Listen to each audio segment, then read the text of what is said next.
Hey guys, I'm here today to tell you about my last week's fantasy basketball matchup. I wound up beating this kid 6-3. This week I was basically led by Josh Smith's versatility with 4 threes, 81 points, 42 rebounds, 19 assists, 8 blocks, and only 14 turnovers. Um, Basically lost in the 3 things I usually lose in every week: field goal percentage, free throw percentage, and turnovers. I think this week was the closest I've ever been in threes, with 5. I only won by 5.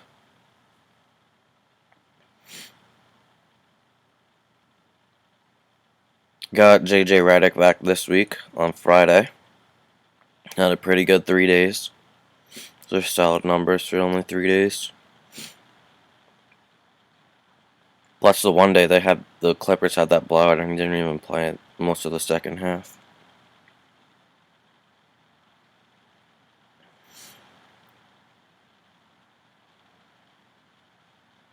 Had big rebounding numbers this week. You don't usually get 200s.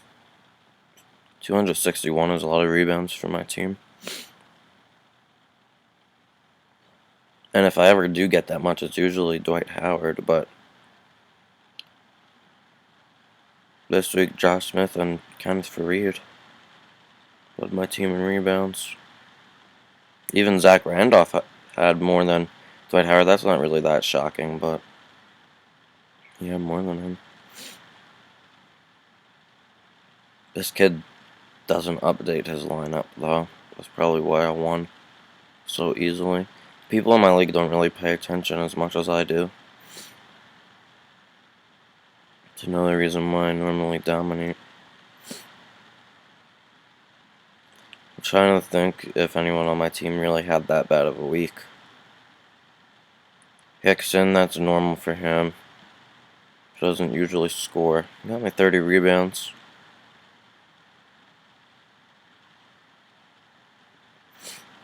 He's probably the one person on my team I would probably get rid of. If I was thinking of getting rid of anyone, it would probably be him. Try to get better scoring. But I don't really need scoring. So I have between Curry and Howard. And everybody else. Josh Smith is starting to play good. Or, I should say, well. Reggie Jackson had a bad week. He only shot 35%. Klay Thompson, too, 32%. But he did have 8 threes. Reggie Jackson probably had the worst week out of anyone on my team. He did get me steals, though, which is big. Josh Smith had 10 blocks. Won by 6 blocks. He had 10 of them.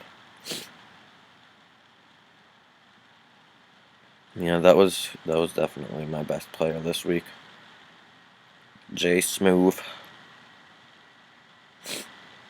And look at the rankings, see how much my lead has grown. And these people.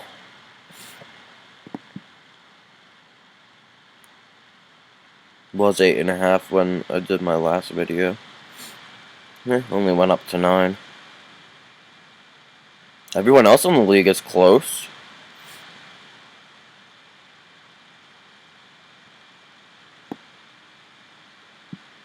The difference between second and third is only half a game. The difference between second to 7th is only 4.5, 5.5. So the rest of this league is close, and then there's just me up there, 9 games ahead of everybody.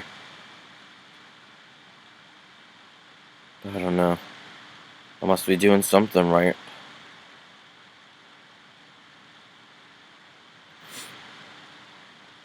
This week I play Nate Havlicek. Havlicek. Havlicek. And he's in 10th. So, probably going to win fairly easily. Again. Let's check out this man's team.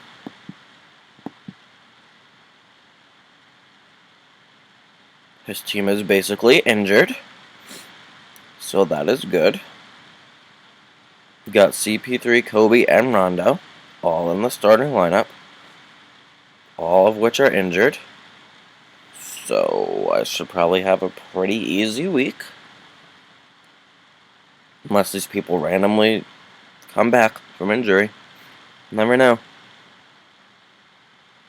Apparently this man's hoping for that.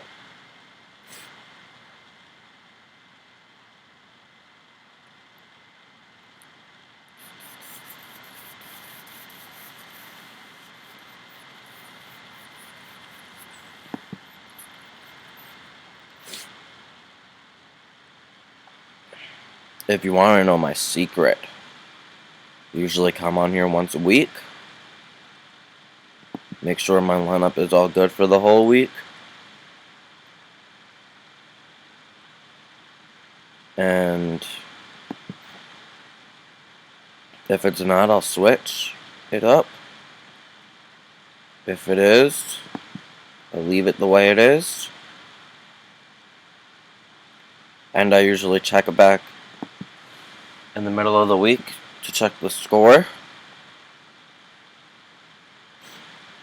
See if I need anything specific. And if I don't, I leave it. I just leave everything the way it is. And as you can see, my roster is all set for this week. So I don't have to change anything.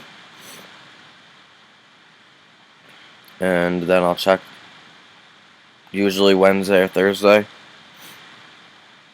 Or both. It depends. Wednesday, Thursday, Friday. See how my team's doing. Usually they're doing fine. And then I just go from there. Go through the same process next week. Make sure my roster's set for the next week. It doesn't really take that much.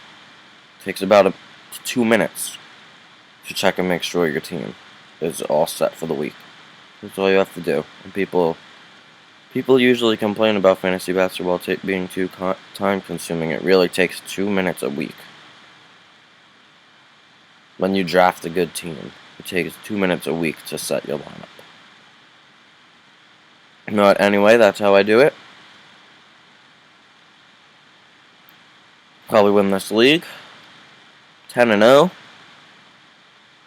And that's all I got for you today. For now. Okay, bye.